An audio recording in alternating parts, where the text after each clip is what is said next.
وَآيَةٌ لَهُمُ الْأَرْضُ الْمَيْتَةُ أَحْيَيْنَاهَا وَأَخْرَجْنَا مِنْهَا حَبًّا فَمِنْهُ يَأْكُلُونَ۔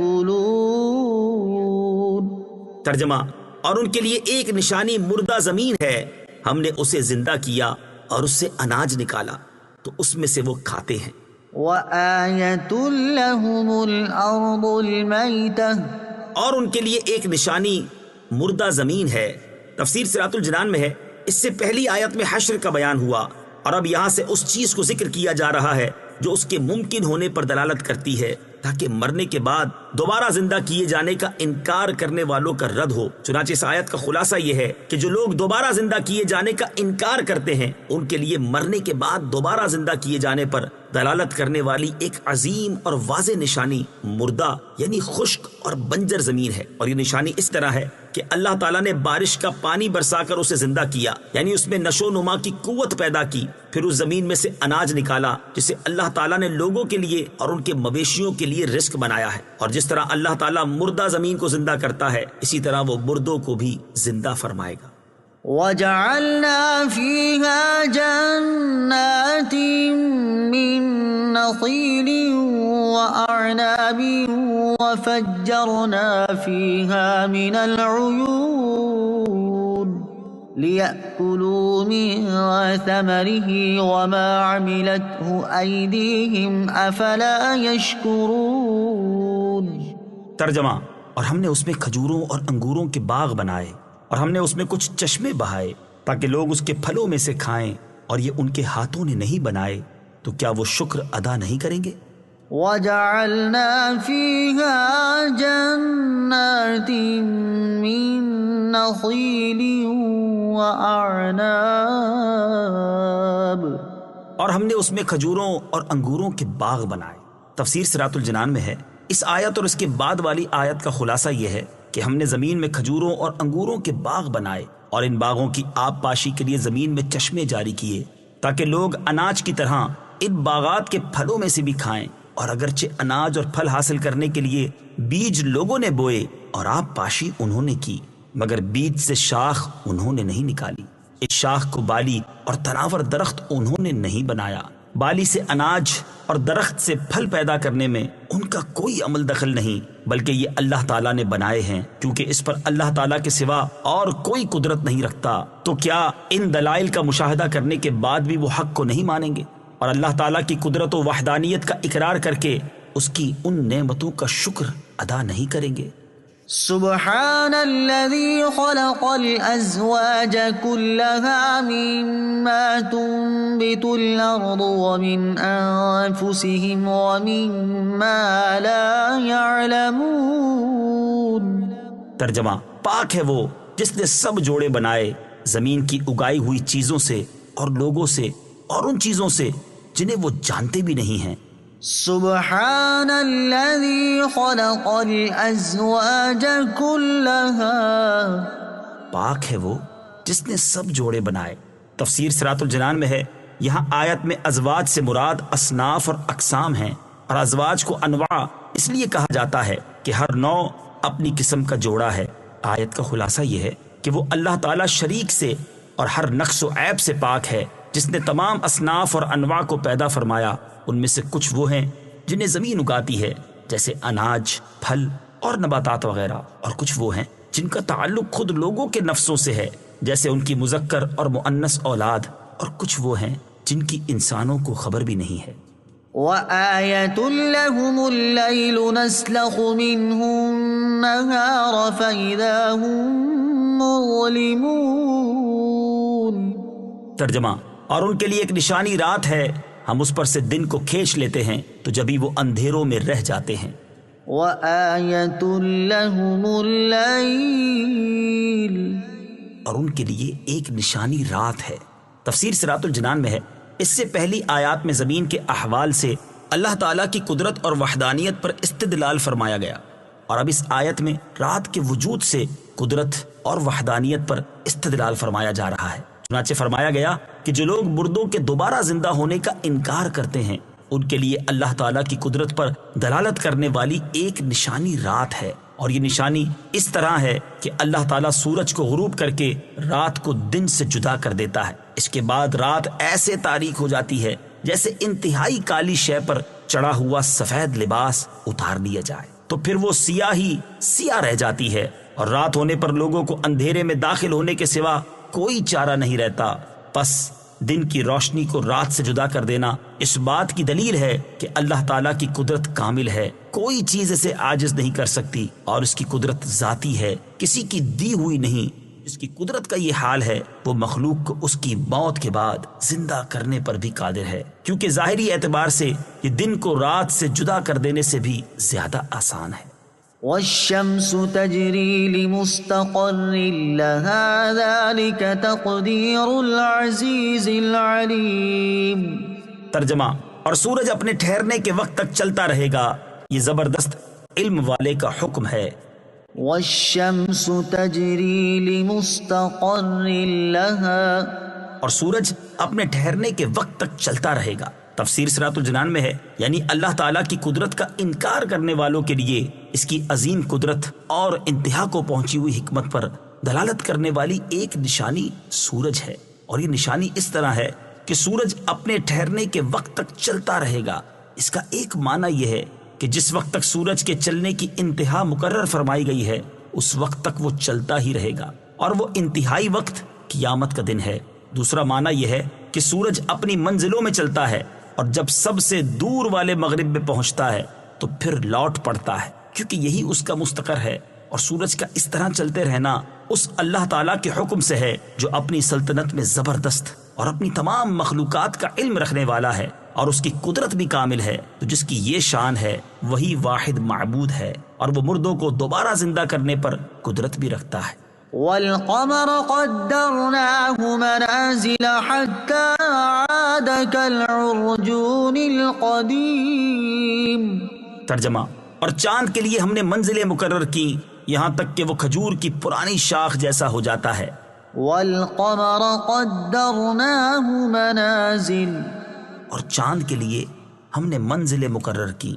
تفسیر صراط الجنان میں ہے، چاند کی 28 منزلیں ہیں، ہر رات ایک منزل میں ہوتا ہے اور پوری منزل طے کر لیتا ہے، نہ کم چلتا ہے نہ زیادہ. اپنے طلوع ہونے کی تاریخ سے لے کر 28ویں تاریخ تک تمام منزلیں طے کر لیتا ہے. اور اگر مہینہ 30 کا ہو تو 2 راتیں، اور 29 کا ہو تو 1 رات چھپتا ہے، اور جب اپنی آخری منزل میں پہنچتا ہے تو کھجور کی پرانی شاخ جیسا ہو جاتا ہے جو سوکھ کر پتلی کمان کی طرح خمدار اور زرد ہو گئی ہو. لا الشمس ينبغي لها أن تدرك القمر ولا الليل سابق النهار وكل في فلك يسبحون. ترجمہ: سورج کو لائق نہیں کہ چاند کو پکڑے، اور نہ رات دن پر سبقت لے جانے والی ہے، اور ہر ایک ایک دائرے میں تیر رہا ہے. لا الشمس ينبغي لها أن تدرك القمر، سورج کو لائق نہیں کہ چاند کو پکڑے. تفسیر صراط الجنان میں ہے، اس آیت میں اس بات کی طرف اشارہ کیا گیا ہے کہ اللہ تعالیٰ نے سورج، چاند اور رات وغیرہ کو حکمت کے تقاضوں کے مطابق پیدا فرمایا ہے. چنانچہ اس آیت کا خلاصہ یہ ہے کہ سورج ایسا نہیں کر سکا کہ وہ رات میں چاند کو پکڑ سکے، جو کہ چاند کی شوکت کے ظہور کا وقت ہے، اور یہ نہیں ہو سکتا کہ سورج چاند کے ساتھ جمع ہو کر اس کے نور کو مغلوب کر دے، کیونکہ سورج اور چاند میں سے ہر ایک کی شوکت کے ظہور کے لیے ایک وقت مقرر ہے، یعنی سورج کے لیے دن اور چاند کے لیے رات.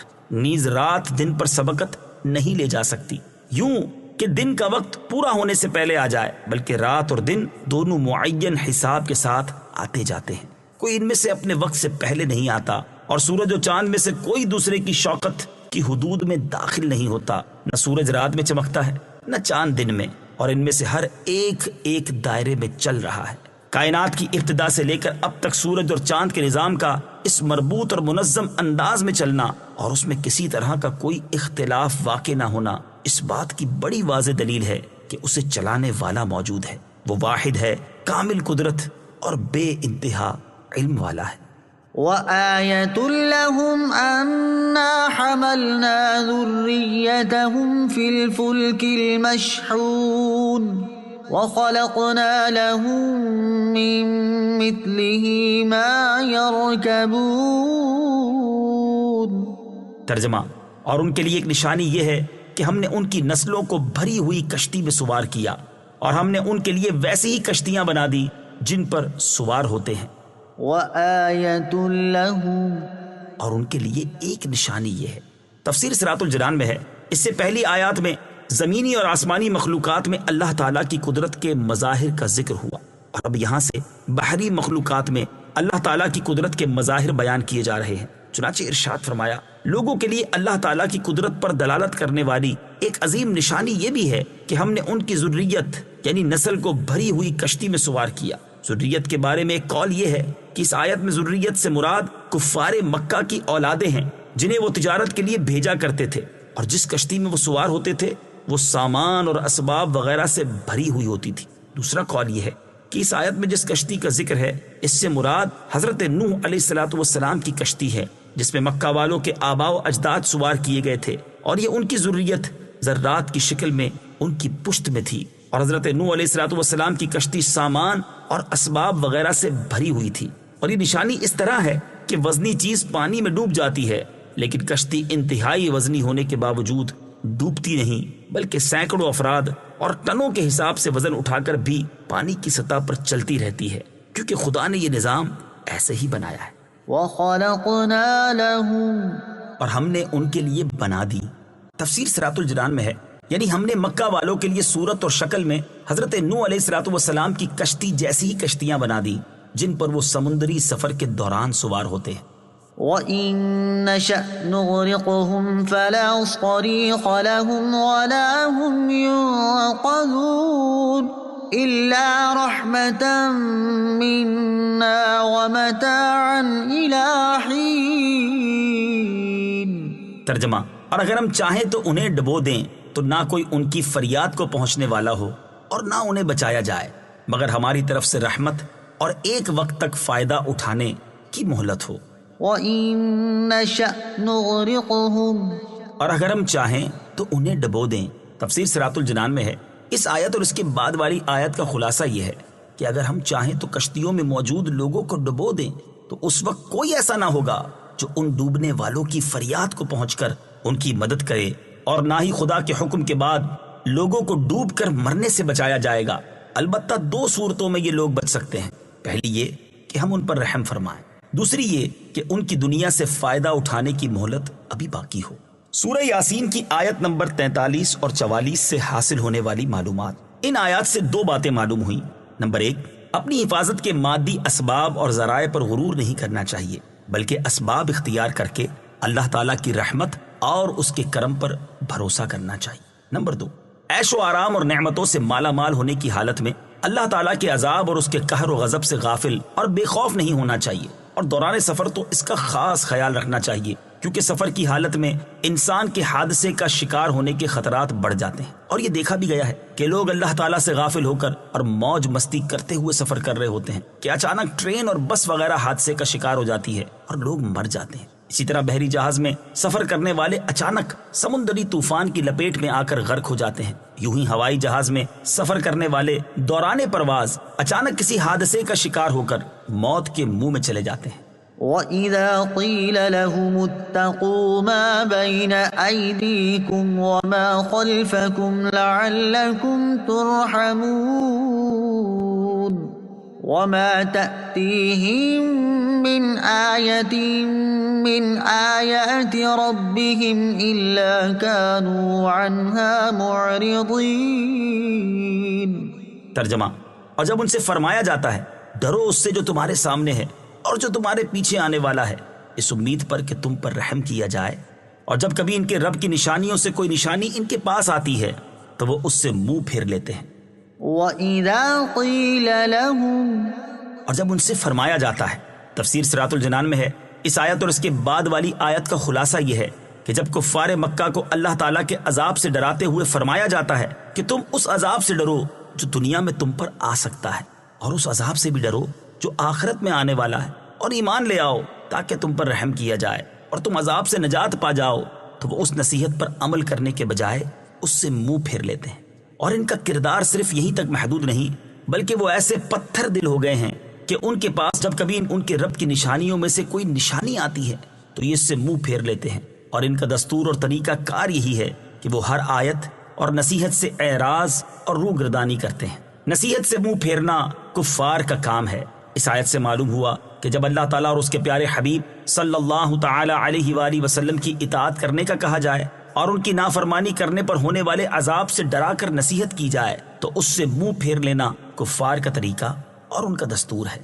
افسوس فی زمانہ مسلمانوں میں بھی اس سے ملتی جلتی صورتحال نظر آ رہی ہے کہ جب انہیں اللہ تعالیٰ اور اس کے رسول صلی اللہ تعالی علیہ وآلہ وسلم کی اطاعت و فرما برداری کرنے اور بد عملی و گناہوں سے بچنے کا کہا جاتا ہے اور ایسا نہ کرنے پر اللہ تعالیٰ کے عذاب سے ڈرایا جاتا ہے تو ان کے طرز عمل سے صاف نظر آتا ہے کہ یہ نصیحت سے منہ پھیر رہے ہیں، اور انہیں جو نصیحت کی گئی ہے اس کی انہیں کوئی پرواہ نہیں۔ اللہ تعالیٰ انہیں ہدایت اور عقل سلیم عطا فرمائے اور نصیحت کرنے والوں کی نصیحت قبول کرنے اور اس پر عمل کرنے کی توفیق عطا فرمائے، آمین۔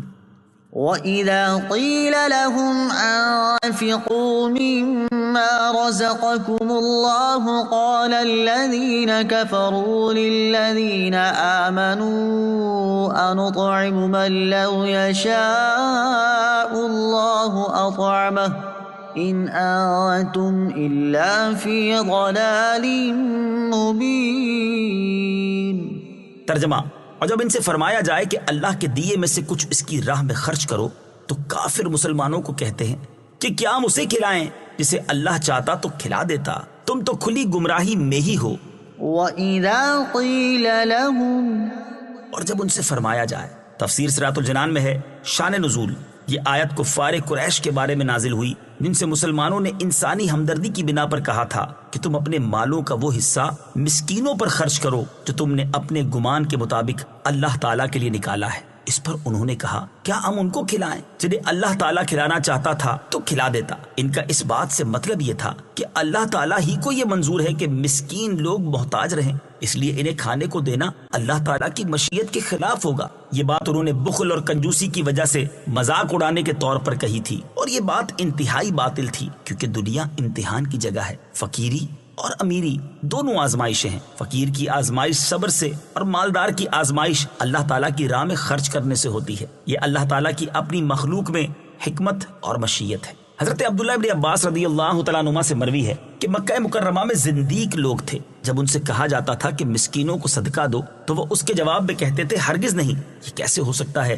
کہ جس کو اللہ تعالیٰ محتاج کر دے اسے ہم کھلائیں۔ لوگوں کی مالداری اور محتاجی میں ان کی آزمائش ہے۔ یاد رہے کہ مالی اعتبار سے تمام لوگوں کو ایک جیسا نہیں بنایا گیا، بلکہ بعض کو امیر اور بعض کو غریب بنایا گیا ہے، اور اس امیری اور غریبی کی ایک حکمت یہ ہے کہ لوگوں کو آزمایا جائے، جیسا کہ ایک مقام پر اللہ تبارک و تعالی ارشاد فرماتا ہے وَهُوَ الَّذِي جَعَلَكُمْ خَلَائِفَ الْأَرْضِ وَرَفَعَ بَعْضَكُمْ فَوْقَ بَعْضٍ دَرَجَاتٍ لِيَبْلُوَكُمْ فِيمَا آتَاكُمْ إِنَّ رَبَّكَ سَرِيعُ الْعِقَابِ وَإِنَّهُ لَغَفُورٌ رَحِيمٌ۔ ترجمہ: اور وہی ہے جس نے زمین میں تمہیں نائب بنایا اور تم میں ایک کو دوسرے پر کئی درجے بلندی عطا فرمائی تاکہ وہ تمہیں اس چیز میں آزمائے جو اس نے تمہیں عطا فرمائی ہے۔ بے شک تمہارا رب بہت جلد عذاب دینے والا ہے اور بے شک وہ ضرور بخشنے والا مہربان ہے۔ اور ارشاد فرماتا ہے وَلَنَبْلُوَنَّكُمْ بِشَيْءٍ مِّنَ الْخَوْفِ وَالْجُوعِ وَنَقْصٍ مِّنَ الْأَمْوَالِ وَالْأَنفُسِ وَالثَّمَرَاتِ وَبَشِّرِ الصَّابِرِينَ۔ ترجمہ: اور ہم ضرور تمہیں کچھ ڈر اور بھوک سے اور کچھ مالوں اور جانوں اور پھلوں کی کمی سے آزمائیں گے، اور صبر کرنے والوں کو خوشخبری سنا دو۔ اور حضرت حسن رضی اللہ تعالیٰ عنہ سے روایت ہے رسول کریم صلی اللہ تعالی علیہ وآلہ وسلم نے ارشاد فرمایا اگر اللہ تعالیٰ چاہتا تو ضرور تم سب کو مالدار بنا دیتا اور تم میں سے کوئی محتاج نہ ہوتا، اور اگر اللہ تعالیٰ چاہتا تو ضرور تم سب کو محتاج بنا دیتا اور تم میں سے کوئی مالدار نہ ہوتا۔ لیکن اللہ تعالیٰ نے تم میں سے بعض کو بعض کے ذریعے امتحان میں مبتلا کیا ہے۔ امیر کی آزمائش یوں بھی ہوتی ہے کہ وہ اللہ تعالیٰ کا دیا ہوا مال اس کی راہ میں خرچ کرتا ہے یا نہیں، اور غریب کی آزمائش یوں بھی ہوتی ہے کہ وہ اپنی غربت اور محتاجی پر صبر و شکر کا مظاہرہ کرتا ہے یا نہیں۔ لہذا جس مسلمان کو اللہ تعالیٰ نے مال عطا کیا ہے تو اسے چاہیے کہ وہ اللہ تعالیٰ کا دیا ہوا مال اسی کی راہ میں اور اسی کی اطاعت میں خرچ کرے تاکہ اس امتحان میں کامیاب ہو۔ یوں ہی جسے اللہ تعالیٰ نے محتاج بنایا ہے تو اسے چاہیے کہ وہ صبر و تحمل کا دامن مضبوطی سے تھامے اور اللہ تعالیٰ کی رضا پر راضی رہ کر اس امتحان میں سرخرو ہونے کی کوشش کرے۔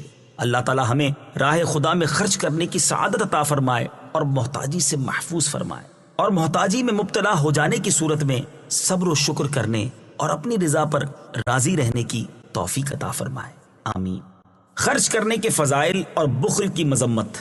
یہاں راہ خدا میں خرچ نہ کرنے پر کفار کی مذمت کی گئی، اسی مناسبت سے یہاں راہ خدا میں خرچ کرنے کے فضائل اور بخل کرنے کی مذمت پر مشتمل 2 احادیث سماعت کیجیے۔ نمبر 1، حضرت ابو ہریرہ رضی اللہ تعالیٰ عنہ راوی ہیں اور بخاری شریف کی حدیث ہے۔ حضور اقدس صلی اللہ تعالی علیہ وآلہ وسلم نے ارشاد فرمایا، روزانہ جب بندے صبح کے وقت اٹھتے ہیں تو 2 فرشتے نازل ہوتے ہیں، ان میں سے ایک یوں دعا کرتا ہے، اے اللہ عز و جل خرچ کرنے والے کو اس کی خرچ کی ہوئی چیز کا بدل عطا فرما۔ دوسرا فرشتہ یوں دعا کرتا ہے، اے اللہ عز و جل بخل کرنے والے نے جو مال بچا کر رکھا ہے اسے ضائع کر دے۔